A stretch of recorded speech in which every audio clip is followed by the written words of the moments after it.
If you think about Egypt's history, what comes to your mind? No, not an ancient one. If you have nothing in your mind, then you have to watch this video for the history of Egypt. Here's the Suez Canal of Egypt, where many historical events happened and involved. Several countries sought to conquer this canal to take the great geographical advantage. So, let's look at what stories have intervened in these historical sites.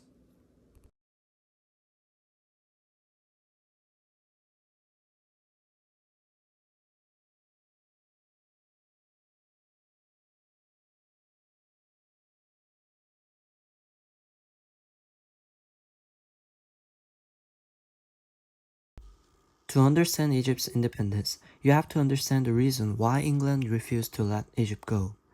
The center of the ruling was the Suez Canal, a route that connects England and India, like a shortcut of the long journey.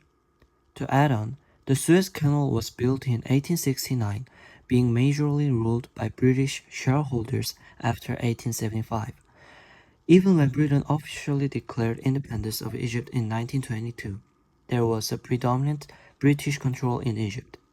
In other words, Egypt has gained independence as only a label because Britain persisted to practice their dominant power. Hoping you had understood the colonial background on the Suez Canal, we would like to introduce the leader of the Egyptian party by 1919. Saad Zaghloul was the lawyer, nationalist, and leader of the Wafd Party. In the aftermath of World War I, he sought to ensure international recognition of claims about their independence by organizing Egyptian delegates to attend the Paris Peace Conference. However, British authorities have denied an Egyptian representative to participate at the conference. Additionally, tension escalated when Egyptian leader Zaghloul was arrested and exiled by the British administration. Mass protests erupted across the country.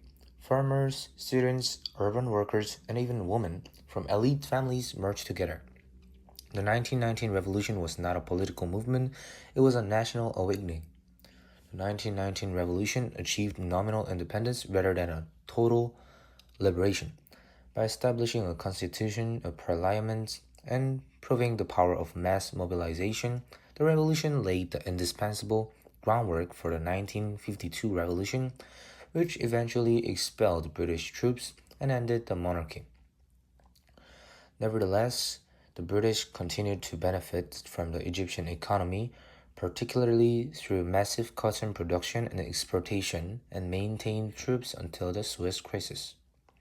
The Suez Crisis occurred in 1956 and marks the official end of Britain's role as a dominant superpower in Egypt and the Middle East. We actually can think about the Suez Canal, which played a significant role in shaping several perspectives regarding independence.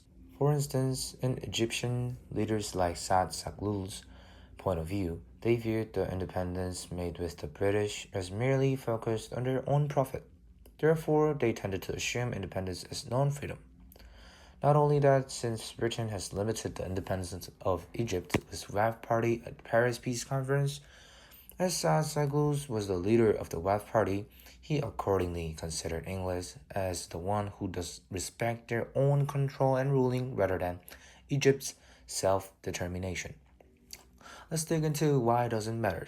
This matters because it reveals that most Egyptians did not view the declared independence in 1922 as a true independence. Independence was just like pie in the sky for them. Not only that, the ordinary Egyptian considered independence the same as with usual life since there was no decent transformation going on. After the independence declaration, the British ruled the Suez Canal, intervened in political affairs, and utilized resources landmasses of Egypt. Consequently, the Egyptians only suffered, could not practice freedom although there was a presence of independence. As the author suggests, the pseudo-independence from Britain led to the questioning of scholars about the impact that the independence has caused to the ordinary Egyptian. Moreover, there were workers who were in forced labor-like condition by European countries during colonialism. Let's dive deep into the question, why does it matter? This indicates historical significance because the political independence may not lead to true freedom, and the chronic control of Britain resulted in anti-colonial movements. Since the area around the Suez Canal was Britain's commercial basis, Britain considered the Suez Canal as an essential region that they should keep up with. As a component of the government mission, they justified their act of colonization toward Egypt, saying that British genius came to Egypt to rescue. Then let's go to our most important part. Why does it matter? This matters because it distinctively shows how England considered the Suez Canal, also resisting full Egyptian sovereignty for so long with justification. Nowadays, there is still legacy and effect that are inherited from the chains of history. The Suez Crisis prompted the creation of the Eisenhower Doctrine, which gave the administration increased power to aid countries in the region. This generation of doctrine left increased US influence to all the Middle East involving Egypt. After independence, Egypt embraced the policy of involvement and leadership of the Arab nationalist movement. As a result, Egypt has become a country which influenced the Middle Eastern countries. Moreover, to build on, it mentions that after decades of effort, Egyptians finally realized the termination of the British occupation. Additionally, this reveals that the Western intervention has lessened and also the colonial influence has weakened. Therefore, Egypt became independent politically, which they always desired. Together, the Suez Canal, the 1919 Revolution, and the Suez Crisis demonstrate that true independence is rarely achieved with a single declaration.